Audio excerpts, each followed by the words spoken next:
Well, Anne Diamond joins us on the line. Hi to you, Anne. Hello. Hello, hi. Hello. Congratulations. Thank you. Yes, it's a huge relief. You look terrific. I feel really well too, and that's the main thing. And I suppose there's a sort of confidence about knowing as well that you've done what you can for the sake of your own health. I know I've reduced the risks of all those horrible things that go hand in hand with obesity. And I just generally feel fitter and healthier. It's nice as well to look in the mirror and sort of think, oh, okay, that's not bad. Not bad. It looks fantastic. Not bad for an old thing, you know. Well, you look about 20 years younger, don't you? Well, there is something very aging about fat, actually, because everybody's said that to me. You look 10 years younger. And you do feel it, so that I suppose you're sort of walking taller, I think, and your step is brisker. But I think there is something very aging about putting on too much weight. But my goodness, what a long and difficult journey it's been. It's been a bit bumpy, hasn't it? Just a bit. Yeah. Just a bit. And I know that all your fans, certainly listening to us, have sort of felt for you all the way. And anybody who's tried to lose weight, you know, I think you've really... I know it's not been your priority, but you've really touched us all. Yeah, I mean, it's empathy, if anything else. I mean, here in Britain, we're 1 in 4 adults meant to be obese.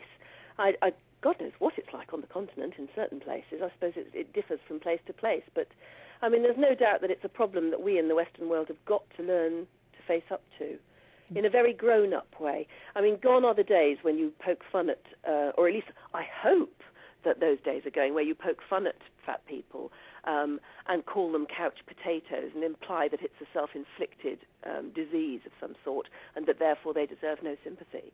I think we've now got to come up with really realistic ways forward to actually show people. I mean, I set up with a website, fathappens.com. Which is a terrific website, very, very good. Have you seen it? I'm really glad that you think so too, because people who look at it say, yeah, that's... Because basically it's an online community, but the amazing thing is that it wasn't there before. Just a sort of community where people who are all trying to lose weight can actually club together and buddy up and encourage each other, because I've certainly found that there is no one way to lose weight. I think everybody's got their own personal tailored way that in the end goes click with them. But we can all learn from each other's mistakes. That's what it's all about. Definitely. And when you started out in your career in television, you looked as if you were sort of an effortlessly slim kind of a person. And I mean, well, I think I was. I mean, if I look back through the family album, I mean, I was sort of typical teenager in the 60s. I wore miniskirts when, frankly, my thighs weren't quite up to the miniskirt. That and I was always aware of that. But I had an older sister who was a model in the 60s, not a famous one, but she did modelling in the 60s, and she looked absolutely wonderful. And of course, the trend then was to be like Twiggy, and so I always rather envied the fact that she looked effortlessly slim, and I didn't. I was the sort of slightly podgy younger sister. And so I was always a little uptight about it. But during my career, my television career in the 80s and 90s, it wasn't a problem to be slim at all. I think it was just because I was so busy. So it wasn't really until I had babies. I was going to say, was it that sort of sparked off the weight problem? Yes. Yeah, I think it's a combination of what it does to your body, the sort of way it completely changes your metabolism, probably. Coupled with the fact that your priorities completely change, and instead of rushing out and rushing all over the place, you're staying at home. I was very proud of centering life around the kitchen and, having lots of children and always having parties and peculiarly shaped sandwiches and things like that, And I love being a mum, but I think hand in hand with that, if you're not careful, you do tend to center your life around the kitchen. And I eat one meal while I'm cooking a meal, and then I eat the meal with the children, and then I eat up their leftovers. That life is sort of constantly doing that 3 or 4 times a day. It's probably no wonder you put on weight. Probably not. Now, you had, though, during your 40s, I suppose, managed to get it under control a couple of times, hadn't you? Well, that's it. I don't think I ever got it under control, did I? I lost weight. I did the yo-yo dieting thing. I sort of embraced a diet, and particularly a fitness regime. I went mad with the fitness. And twice I lost the same 4 stone. And I wouldn't say that there was anything wrong with the way I lost weight, particularly then. It's just that I didn't stick at it. Once I'd lost the weight, I sort of went out for a great big dinner to celebrate. and I went straight back to my old ways. And if you do that, if you don't learn anything from the diet, then the weight creeps back on before you know it. But it's also because, again, I went straight back to my old life of it not being a priority, my body not being my priority. I've got too many other things. I've got children to bring up and stuff. And I was working more in radio as well than television. So I suppose there wasn't the daily discipline of having to get into the right clothes every day. Yeah, radio, of course, is a great forgiving media, isn't it? I mean, since I say those things, I've met so many radio presenters who say, "Oh God, don't I know it?" And, you know, there is something, it is, I mean, you could be in your pyjamas for all I know, and I don't. Well, we've got the webcam up, so probably not, but I take your point. Maybe that's a good thing. You know, it's a little bit of discipline there, and it stops you actually putting the weight on, because I didn't really notice how the weight did creep on. That's why I called the website Fat Happens, because, you know, it is like you wake up one morning and you think, my goodness, what's happened to me? And people have said to me since, oh, that's ridiculous, you know, you must have seen it creeping on. Well, no, actually, I don't think you do, because your body is not your priority. And there are too many other things to do in life than obsess about what's in the mirror. And that's why so many people have said to me, yes, that does happen. And it's not implying that you're not to blame in some way, although I think the blame culture is all wrong. It's obviously because somewhere along the line you've eaten too much and not exercised enough. But I think with changing lifestyles and stresses and strains of modern living, and the fact that, you know, you have to have a career and you have to go out and work and you have to have children, you have to do this, that your own body just isn't a priority and probably should be. And so far as the putting it back on, I mean, I think anybody who has lost and reached their goal and then become overweight again, the second time it's actually, once you do realise, it's more depressing than the first time, because you feel like a failure in spades, don't you? You feel like such a fool. Yeah. You did it once and you learned nothing from it. And it wasn't as if it was easy doing it the first time. And it becomes subsequently more difficult each time. It does. Well, I think there's something, I think you're very right, there's something very emotional about that. You think, oh, I can't believe it, I can't do that again. But also, I think maybe there's something physical happens in your body as well, chemically. It holds on. Your body says, no way are you putting me through that again. I will now hang on to every ounce of goodness you give me. Every single sandwich you eat will stay with you, because I'm not going through that sort of shock process again. And so it does become physically more difficult to lose weight again. At your heaviest, Anne, what did you weigh? Well, just before I went for the gastric band operation, I was 99 kilos, because the surgeon weighed me in his office. And how tall are you? That is 15 stone 10. Mm-hmm. How tall? 5'4". Yeah, so that was on the verge of, I mean, that is...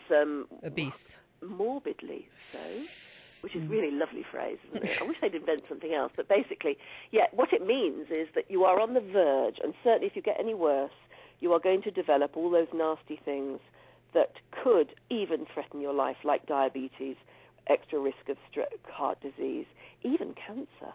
Is you know, the risks are heightened by being very overweight, and so. That's when I thought, this cannot go on. This really can't go on. I want to be around for my kids. I don't want to die early. And I don't want to puff and pant and wheeze every time I look at a set of stairs. This just isn't right. This is not what I want it to be. And that's when I started to think, and actually there was a sort of something that went in my head, said, you need obesity surgery, girl. The only thing was, I didn't really know it was even called that. I just heard that there were operations and that in some cases, actually, they weren't too weird and freaky and that they might work. And I started to Google things like stomach stapling and jaw wiring to see what was available. But in the end, it was a friend of a friend of a friend of a friend who had this thing called a gastric band operation and said it was the best thing she'd ever done. Now, this was before Celebrity Fit Club, wasn't it? Because I think that during that series, one was always made to think that you'd sort of sneaked off in the middle of filming and done it. But I know. Yeah, that's the way they report it, isn't it? Yeah. Very much so. This was months before Celebrity Fit Club. When I'd heard about this gastric banding being available, I went and asked two doctors who I know very well about it, and their first reaction was to talk me out of it. And so I flailed around for about a year wondering what to do. But in the end, this friend of a friend of a friend of a friend had said it was the best she'd ever done. And the weight was falling off her. And she'd been overweight all her life. And she just said, I wish I'd done it 20 years ago. and not wasted the last 20 years, wondering what to do. So anyway, in the end, I got the name of her surgeon, and I went off to Belgium and had it done. And I went to Belgium because there are a number of reasons why, really. One is it's meant to be much cheaper than in Britain. Two, they say they have no MRSA in Belgium, which I gather is now debatable. Three, they say they spoke perfect English, and so, that was absolutely no problem at all. And I thought, well, this sounds good. And I went over there, and they were charming and lovely and all the rest of it, and I had the operation. The only problem was it didn't work. Yeah, because that was what was so strange, wasn't it? And I think that on Celebrity Fit Club, how they could have all pointed the finger at you and said you were cheating when, obviously... It plainly wasn't working. It wasn't working. I know. You see, this is one of the things about Celebrity Fit Club that still makes my skin crawl to even think about it now, because there was deliberate... They were deliberately not understanding where I was coming from, I think.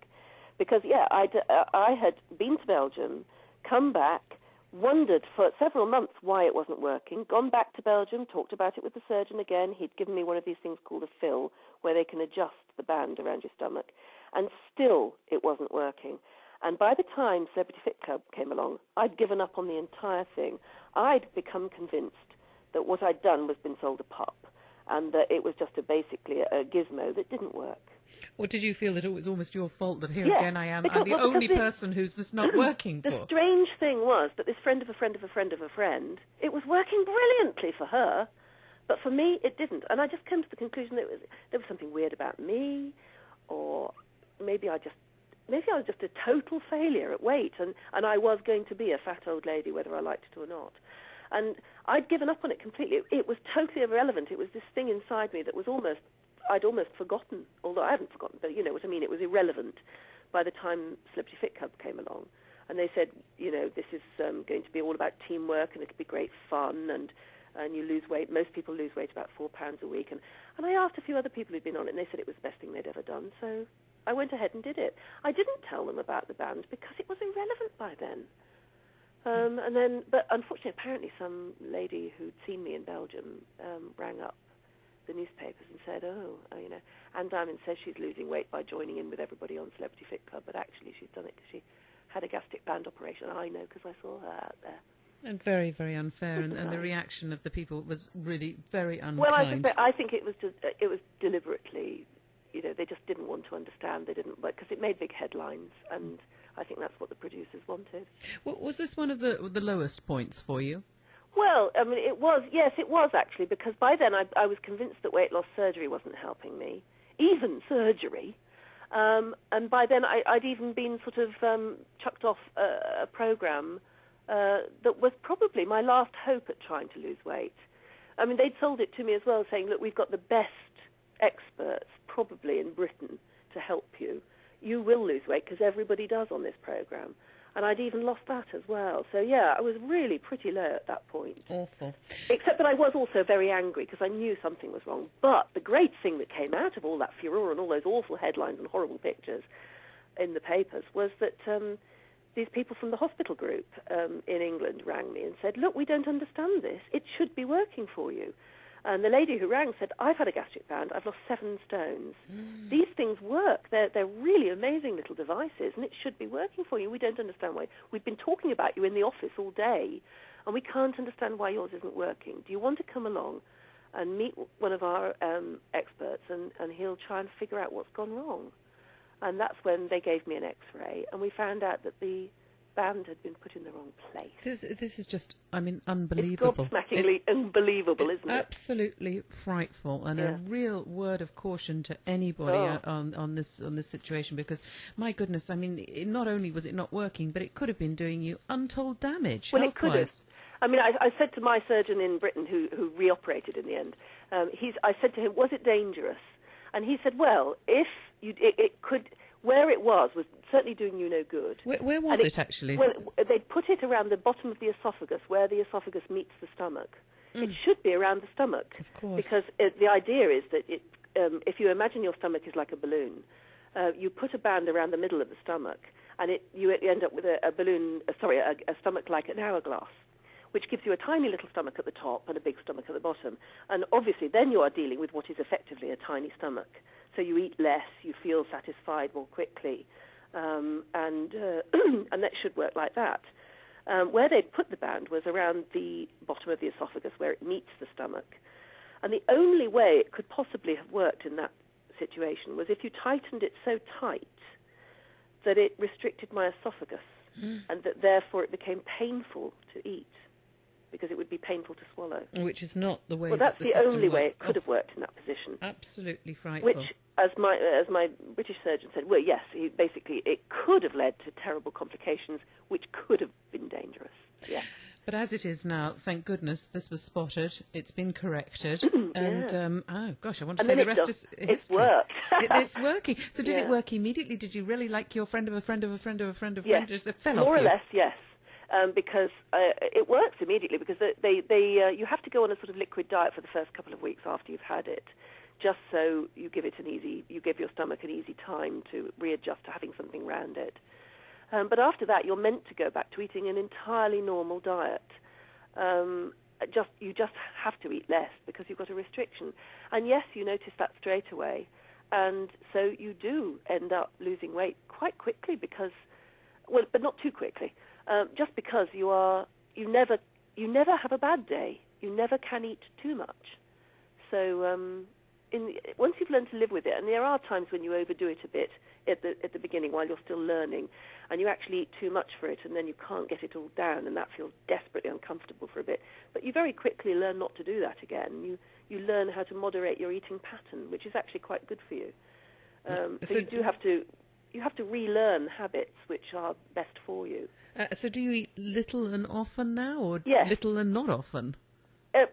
It's a mixture between little and often, little and not often. It's probably little and often, actually, because now I will tend to have 11s, where, I would have always denied myself 11s before. Because I've had a small breakfast, I'll have small 11s, and then I'll have a small mid-afternoon snack as well. The only thing you have to do, it won't stop bad food going down. It doesn't know the difference between bad food and good food. So you do have to watch what you eat. It won't stop alcohol going down, for instance. Although it would slow alcohol going down. You can't gulp too much with it again because you sort of get a funny feeling. Mm-hmm. So even somebody who is an enormous beer drinker would not be able to gulp it down. It does teach you to eat slowly and chew your food more slowly. So it's actually pretty good, even from that point of view. It does teach you better habits. But I suppose also you've got to be a little bit careful as you are taking in less, that what you're taking in is good quality, so you're not malnourished. That's certainly, that's up to you, frankly, but it certainly had that effect on me. I look at a plate of food now and I think, well, if I can only eat a quarter of that, I'm going to eat healthy stuff. And how do you respond to people who say, well, that's okay, but really it's cheating? Well, they can say that till they're blue in the face, frankly, but all I know is that it has made me lose weight, where I wasted 10 years of my life yo-yo dieting and actually making myself worse. And I was faced with either doing the same through my 50s and possibly ending up at 60 still being fat and probably with having all those extra problems as well, or going for something which was actually going to be very much a slimming aid. And it is an aid because you could eat Mars bars all day and probably not lose much weight at all. It is a very, very effective aid. And if they want to call it a cheat, well, frankly, let them do so. They're wrong because it isn't easy either. But if they want to do so, then that's entirely up to them. All I know is that I am slimmer, fitter, healthier than I would have been had I not done it. And that has to be good. It has to be I'm going to cost the National Health Service less for a start. For sure, It's little things like that. I mean, people can get hung up on the word, whether it was cheating or whether it's a quick fix. It certainly ain't a quick fix. It's very long-winded, very slow. You're electing for surgery, which, frankly, is never easy. And particularly if you are overweight. Yeah, you sit on the edge of your theatre bed and you think, oh, my God, what am I doing? On the other hand, what are you doing if you don't? Mm-hmm. If you face a life being obese, you are more unhealthy. You are actually at greater risk. You could be leaving your family without a mother. You have to weigh these things up and take a very personal decision. It's not an easy decision. It's not an easy option either. Oh gosh. Where are you now then? How much have you lost? Well, I've lost about 4 stone, but it's a really remarkable thing. I've turned into somebody who doesn't bother getting on the scales anymore because really I'm only really interested in what I look like now and how I feel. And I'm a size 14. I'd like to be a 12, and it would be lovely if I could manage that by Christmas. But I don't even have to get uptight about that because I know it will happen because this band will make sure it does. And what happens when you do reach your goal and you're a size 12? Is it something that, is it going to sort of regulate you at that, or are you going to carry on losing? What you then do is you go back to the surgeon and say, look, I've got there now. And he says, well, let's relax it a little bit because they can take stuff out of it as well as put in, so they can loosen it as well as tighten it. Let's loosen it off just a little and see how your eating pattern goes. And what you've got to then do, I suppose, is develop an eating pattern which allows maintenance.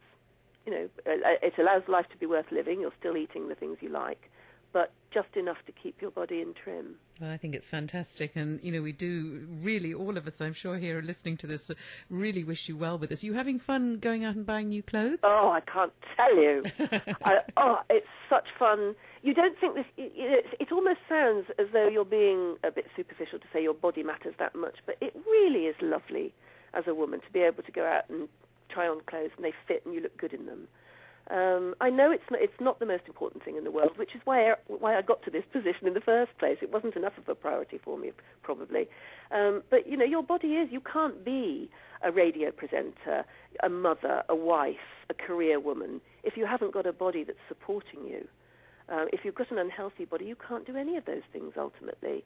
And so your body is important, and it is lovely to be able to dress it up a bit.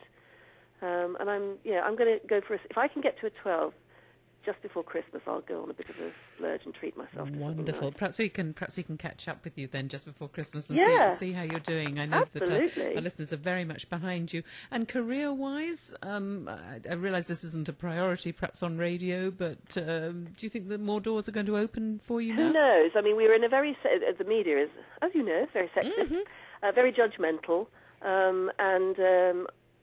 Between thee and me and everybody listening, probably, I will probably get more offers. And, you know what, you'll feel like saying, oh, yeah, you're only coming here now because I'm slim and you just like me again.